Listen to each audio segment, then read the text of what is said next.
Hello, I'm Eleanor Sill Milholland, granddaughter of George Brackett, the founder of Edmonds.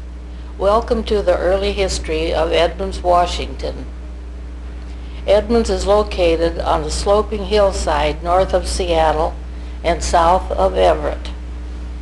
In the year 2000, there are 38,600 people living in Edmonds. But in 1870, the city was only a vision in the mind of my grandfather, George Brackett. Before the arrival of white settlers, the area of Edmonds was used by people from several native tribes in the area. These tribes were related to each other because they had a common language, Lushootseed. The Suquamish people came from Kingston to gather cattails and reeds for weaving. The Snohomish and Snoqualmie people collected clams and fished in this area. The people also followed trails to Kenmore, where they had encampments to fish in Lake Washington. They lived among the many large trees and dense underbrush. Some of these people continued to live in the area after the city was started. In 1841, an English explorer, Lieutenant Charles Wilkes, named the point just south of Edmonds. He named it Point Edmond. 25 years later, in 1866, a man named Pleasant H. Elwell filed the first land claim for the area of Edmonds. In 1870, a young logger named George Brackett left his home in Ballard and went up the coast looking for trees that he could log. He was in a canoe and a storm was coming in, so he paddled to shore. He liked the slope of the land because it would be easy to get the logs to the water, and it would be easy to build on. So, 2 years later, in 1872, George Brackett returned to buy land in the area. He paid $650 for 147 acres of timberland.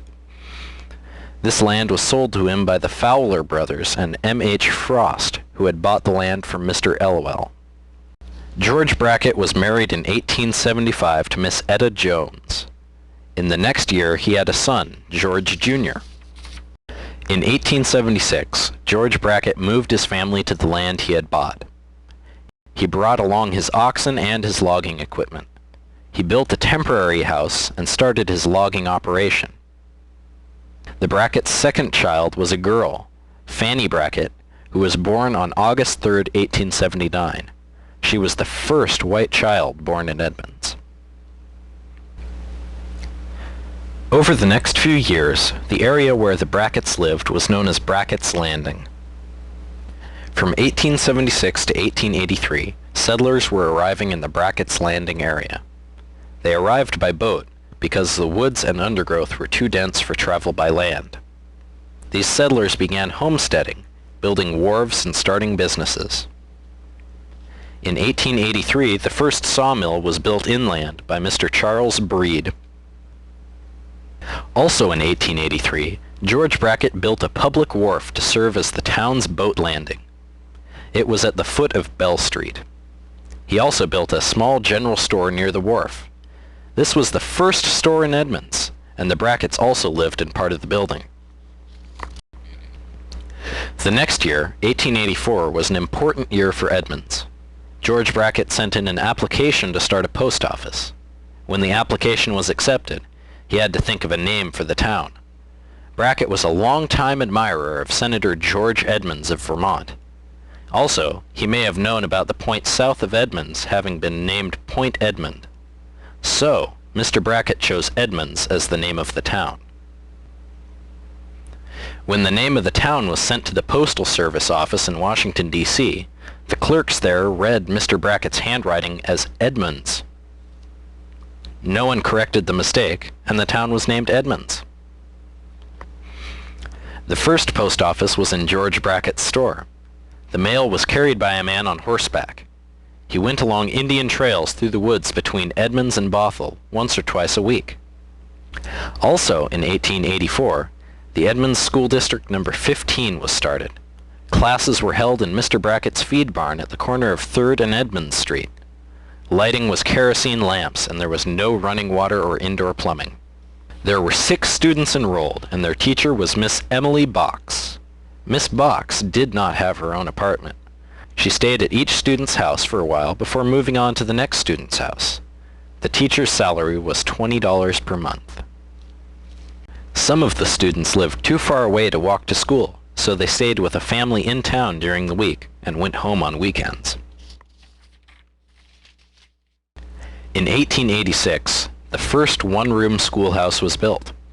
It was just north of George Street, which is now called Main Street. George Brackett donated the land and lumber for the school. The school only ran for 3 months out of the year. A new postmaster, Mr. Heiner, took over from George Brackett in 1887. At the time, the mail came by steamer boat from Seattle. If the tide was out, Mr. Heiner would have to row out to the steamer and pick up the mail, since the steamer couldn't get into the dock. Mr. Heiner's house even had a cupola on the top, so that his children could keep a lookout for the mail boats. In 1888, a lot of changes came to the city of Edmonds. New families arrived, a hotel was opened, another general store was established, a cigar factory started production, and the first church in Edmonds, the Congregational Church, was organized. Edmonds also got its first marshal, Mr. Roscoe, who also served as an unofficial mayor. The growth of Edmonds continued in 1889. George Brackett built the first sawmill and loading dock on the waterfront to make shingles. The first drugstore was opened. There were 2 brick factories that started production. A logging camp was started north of the town by James Curry. He had a shingle mill, a wharf, and a 2-mile track with a rail car. The first Justice of the Peace, George Bartlett, arrived and performed the first marriage in Edmonds between Frank Millspaugh and Dot Watkins. A dance hall was built, which later became the Free Methodist Church. Also in 1889, the school was enlarged because there were 32 students. On November 11, 1889, Washington became the 42nd state of the United States. Throughout the early years of Edmonds' history, logging was the major industry. Logs were cut down, brought together, and chained together. In the early years, these logs were hooked to oxen or put on big wagons. Later, horses and mules were also used to drag the chained logs to the mills. Often, the loggers would use a skid road. This special road was built with logs placed one after another. It ran along the base of Union Oil Hill, at the southern boundary of the marsh, and on to the Sound. Some of the logging companies hauled logs right down Main Street. If logs were being taken down hills, chutes were made. These chutes were built from logs and made a trough for the logs to slide down in. Sometimes the logs slid very fast, since grease was often used. This made the logs rub against the chute and get hot. The loggers had to put water in the chute to keep the logs from catching fire. The logs were used by shingle and lumber companies. The sawmills cut the logs into lumber for building homes and other buildings. The shingle mills used cedar trees. When the cedar tree was cut down, the branches were shaved off. Then the logs were sent to Edmonds, where the shingle mills were on the waterfront. At the mills, the cedar logs were cut into pieces. These pieces were called shingle bolts. The shingle bolts were taken to the big saws and then made into shingles. The shingles were thicker at one end than the other, so the men at the saws had to keep turning the bolts so that the thick end of the shingle was not taken off the same end each time. The men who did this job were called shingle weavers, because of the way they had to weave back and forth as they worked. Often in these jobs, men lost fingers. 1890 was another important year for Edmonds. The Great Northern Railway was headed for Edmonds, so the Minneapolis Realty and Investment Company bought 455 acres from George Brackett. They wanted to use Edmonds as a center for railroad operations. Mr. Brackett still had land in the area. Many new structures were built. The Bishop Hotel, the Alameda Hotel, an office building, a new general store, a stone pier, and a wharf at the end of George, Main Street. The new wharf was long enough to make it easier for the steamers to dock at Edmonds during low tide. Steamers came every day to Edmonds for the first time. Edmonds was incorporated as a fourth-class village on August 11, 1890. The people had to sign a petition asking the state to make Edmonds an official village. The petition had to be signed with 72 signatures. When George Brackett realized there were only 70 signatures, he added the names of his two oxen, Bolivar and Isaac. George Brackett was elected as the first official mayor. Mr. A.M. Yost arrived in town with less than $10 in his pocket. He and his family became some of the major contributors to the development of Edmonds. The first newspaper also started in 1890. It was called the Edmonds Chronicle. In June of 1891, a track-laying engine belonging to the Great Northern Railroad arrived in Edmonds. It was laying track from Everett, going south. The new track was completed in 1892. Yet again, school attendance had grown out of the school building. Classes were temporarily held in Mr. Brackett's hall, just south of his feed barn. The new school was built at 7th and Main. It was called Edmonds Grade School and later became the Francis Anderson Center. In 1893, the Minneapolis Realty and Investment Company was not able to keep up the payments on the land they had bought from George Brackett, so they left and the land went back to Mr. Brackett. Up until this point, most people got their water from wells and streams. Mr. Brackett asked the city if he could lay a 6-inch water main from the springs in the south end of town into the town. The pipes for this system were made out of cedar. These early years of the 1890s were hard times financially. Edmonds didn't grow quite as fast as before.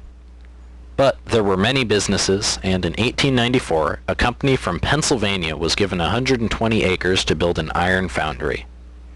This plant would make the iron bands used to hold bundles of shingles together. In 1895, the Hatch and Bosner Shingle Mill bought an electric generator for their mill. This generator supplied lights for the mill and the owners of the mill.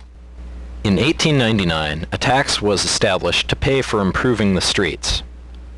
All the men between the ages of 21 and 50 had to pay $2 or work one day during the year on the streets. At that time, the roads were still either dirt or timber or plank roads. The Sunset Telegraph and Telephone Company of Everett was allowed to put up poles and string wires in the town of Edmonds in 1899. The lines would come from Bothell on trees. On July 31st of 1900, the first telephone service was installed. There was a small switchboard put in the Heiner home, and 16-year-old Ruth Heiner was the first telephone operator. There were only 5 telephones in Edmonds. The calls that were made were long distance because they were put through Bothell. The telephone lines were not very reliable because they would blow down often. In January of 1900, the W.D. Perkins firm turned on their newly installed water system. They had put in 10 hydrants in downtown Edmonds. The city refused to pay for the water service because the water pressure was not strong enough to make a fire hose squirt. Plans to purchase a fire hose were canceled by the city council. Another city wharf was started in 1901 at George Street, and it was finished 1 year later in 1902. The telephone switchboard and post office moved out of Heiner's house and into a building on Bell Street. Library service came to Edmonds by steamboat. The books were brought to town every 3 months by the Washington State Traveling Library Committee. In 1902, the Edmonds Town Hall cost $84 to build. It was located at 5th and Bell Street. For the first time, the town marshal, Frank Shiner, received a metal star as a symbol of his authority to enforce the laws. The next year, in 1903, he finally got a telephone. Also in 1903, Allen Yost and his son created the Edmonds Spring Water Company. They bought the existing water system. For the first time, there was a curfew set up. It said that children under 15 years of age could not roam the streets after 8 p.m. in the wintertime and 9 p.m. in the summer. A bell was rung at curfew time to let the children know to go home. In 1904, a volunteer fire department was formed. It had a two-wheeled hose cart which was pulled through the streets to the fire by the firemen. By 1905, there were approximately 1,000 people in Edmonds. There were then 10 miles of graded streets around Edmonds. Many people may not know it, but there was a roller skating rink that opened in Edmonds in 1906.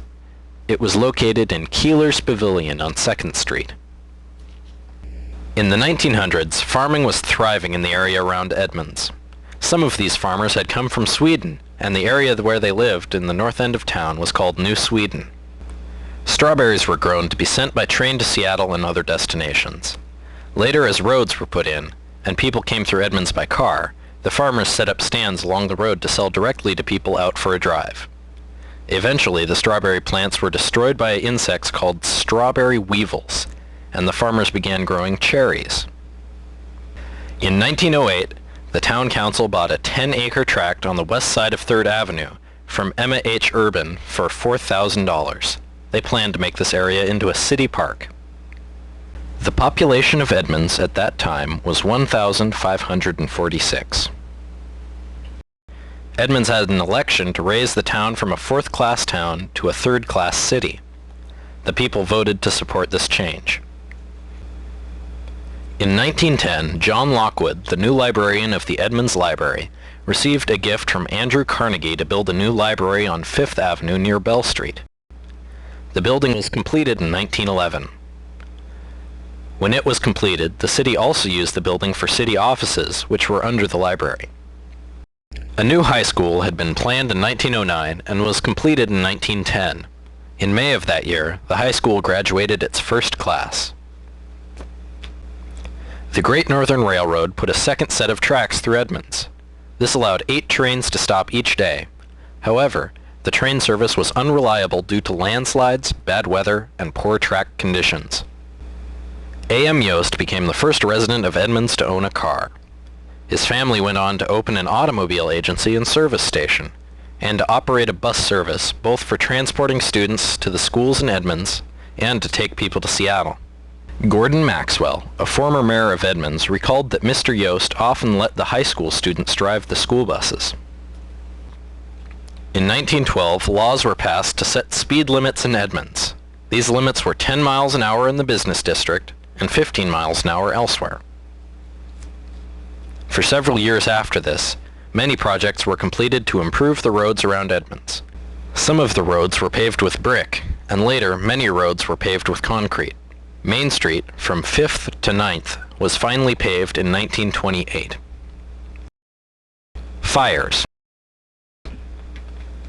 There were many fires within Edmonds in the early years. The first major fire was in 1890 when George Brackett's mill was burned to the ground. There were a lot of mill fires through the next 60 years. In addition, the downtown area had 2 major fires. In 1909, there was a fire at 4th and Main. All of the buildings between the alley and the street were burned to the ground. The fire department volunteers were not able to control the blaze. The Beeson building was built on the spot 2 years later, and then, in 1928, the Beeson building was damaged when the building across the alley caught fire. This major fire severely damaged 3 downtown buildings. The Yost Garage was used as the first fire station. They had both the hose cart and later the fire truck in the garage. The first true fire station wasn't built until 1960 at 5 Corners. Gordon Maxwell, who was the mayor of Edmonds from 1964 to 1967, remembers the early years of the volunteer fire department in Edmonds. Also, the firemen got paid $1.50 or $2 for a call, but they only got paid for answering calls inside the city limits. So one time somebody set fire to one of Yost's, remember those bus shelters they used to have? Set a fire up on Olympic Avenue, I think it was, and it was on the east side of the street. That was outside of the city. So I was up there and I said, haw, haw, haw, you don't get paid for this. That's on the That's outside the city. So Phil Allen says, "Come on, gang," and they picked it up and carried it over the other side of the street and then put the fire out. So they got paid for it. Childhood in Edmonds in the early years. Many of the people who grew up in early Edmonds have fond memories of their childhoods. Mrs. Adrienne Swanson, who was known as Dot, was born in 1904. In 1984, when she was 80 years old, she was asked to reminisce about growing up in Edmonds. The following is a reading from the essay that she wrote for that occasion, which took place May 16, 1984. It is read by Dot's friend, Eleanor Sill Milholland, who grew up with Dot. For children, the charm of Edmonds in those early days was its bells, whistles, and its many cricks finding their way to the bay. As a child, you could wake to the 6 a.m. mill whistles, 2 blows for each mill, and name the mill that blew them. On spring mornings, if you were lucky enough to wake real early, you could lie in your warm bed and listen to the song of the meadowlark from the open fields. On Sunday mornings, you could name the church ringing its own bell. The big bell hanging in the scaffold tower back of the jail was for fire and 8 o'clock curfew. The insistent grade school bell was to hurry lagging feet. Of course, the train had a bell and whistle too. The bell warned at crossings and the whistle deafened you at close range. 4 whistles was a call for the railroad crew. Trouble on the tracks, which usually meant that a wandering cow had been hit. The cow catcher on the locomotive kept the cow from being run over, but more than likely it was so injured that it had to be destroyed. If the owner was informed in time, the beef could be saved. Shell Creek was the largest of the many cricks. For the kids in my part of town, Shell Creek was an important part of our world. In those days, there was no 9th Avenue and no Main Street above what is now 9th. There was just woods. Once we followed the creek upstream through gullies, devil clubs, maidenhair ferns, and slapping branches to its beginning, we came to a trickle coming out of the earth. Shell Creek had 4 bridges that I knew of. The bridge back of Peabody's was our favorite. It was made of huge unsplit logs, a low bridge with no railings. In the summer, we would lie on our stomachs on those sun-warmed logs and watch the minnows flick the fine-grained sand in the little shaded side pools of the creek.